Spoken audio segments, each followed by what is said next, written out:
This channel does not promote any violent, harmful, or illegal activities. All content provided by this channel is meant for an educational purpose only. 2023 সালের 16 June Transcom গ্রুপের প্রতিষ্ঠাতা লতিফুর রহমানের বড় ছেলে আরশাদ ওয়ালিউর রহমান রহস্যজনকভাবে মারা যান। তার মৃত্যুর পর ইউনাইটেড হাসপাতালকে চাপ প্রয়োগ করে এটিকে স্বাভাবিক মৃত্যু হিসেবে দেখানোর চেষ্টা করেন বোন সিমিন রহমান। সেই অনুযায়ী তিনি মৃত্যুর সনদও জোগাড় করে ফেলেন। ওই সময়েই ছোট বোন সাজরে হক ভাইয়ের মৃত্যুকে হত্যাকাণ্ড বলে অভিযোগ তোলেন। তিনি দাবি করেন পৈতৃক সম্পত্তি আত্মসাৎ করার জন্যই আরশাদকে সিমিন পরিকল্পিতভাবে হত্যা করেছেন।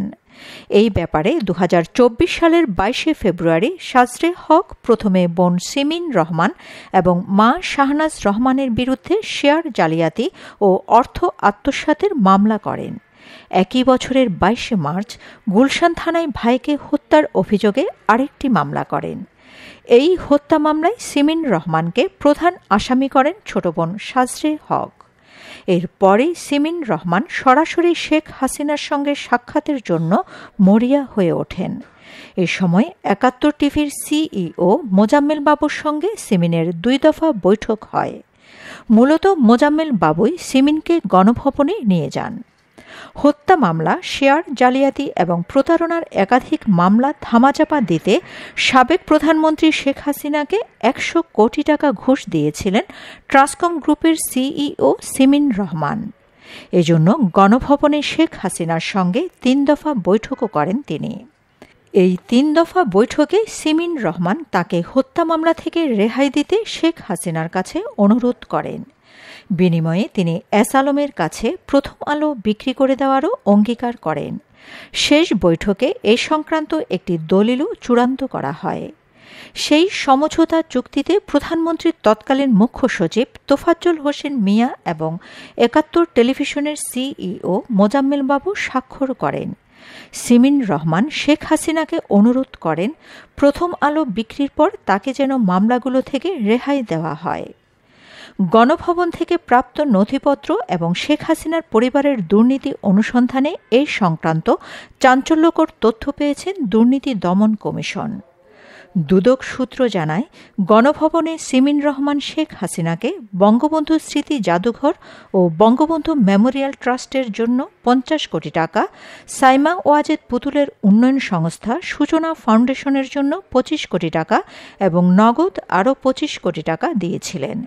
এই চেক প্রদানের সময় এস আলম গ্রুপের কর্ণধার সাইফুল আলম এবং 71 টেলিভিশনের তৎকালীন সিইও মোজাম্মেল বাবু উপস্থিত ছিলেন। ওই ঘুষ দেওয়ার পরিপ্রেক্ষিতে 3টি মামলার তদন্ত বন্ধ করে তাকে হত্যা ও শেয়ার প্রতারণা মামলায় আর গ্রেপ্তার করা হয়নি।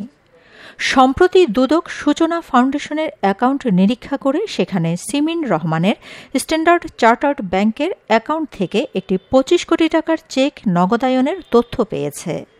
2024 সালের 18 মার্চ তারিখের চেকটি 27 মার্চ সূচনা ফাউন্ডেশনের অ্যাকাউন্টে নগদায়ন হয়। এছাড়া বঙ্গবন্ধু মেমোরিয়াল ট্রাস্টেও একই সময়ে জমা হয় 50 কোটি টাকা। বাকি 25 কোটি টাকা নগদে দেওয়া হয়েছে বলে জানা গেছে। গত বছর 5 আগস্ট গণ অভ্যুত্থানের পর ছাত্র জনতা গণভবনে প্রবেশ করে। সে সময় গণভবন থেকে যেসব দলিল দস্তাবেজ উদ্ধার করা হয়েছিল, তদন্তের স্বার্থে বর্তমানে সেগুলো খতিয়ে দেখা হচ্ছে। সেসব দলিল দস্তাবেজে 2024 সালে কারা কারা গণভবনে গিয়ে শেখ হাসিনার সঙ্গে সাক্ষাৎ করেছিলেন তার মূল্যবান একটি তালিকা পাওয়া গেছে। ওই তালিকায় দেখা যায় 2024 সালের 15 মার্চ সন্ধ্যা 7টায় সিমিন রহমান গণভবনে প্রবেশ করেন। একই দিন এস আলম গ্রুপের কর্ণধার মোহাম্মদ সাইফুল আলম, 71 টেলিভিশনের সিইও মোজাম্মেল বাবু গণভবনে যান। গণভবনের এন্ট্রি লগে তাদের 3 জনের নাম পাশাপাশি পাওয়া গেছে।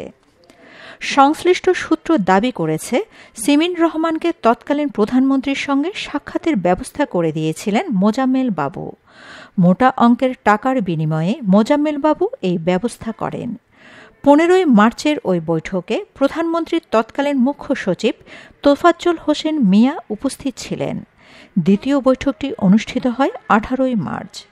ওই দিনে সিমিন রহমান দুটি চেক এবং নগদ অর্থ নিয়ে গণভবনে প্রবেশ করেন। নগদ অর্থ ছিল বৈদেশিক মুদ্রায়।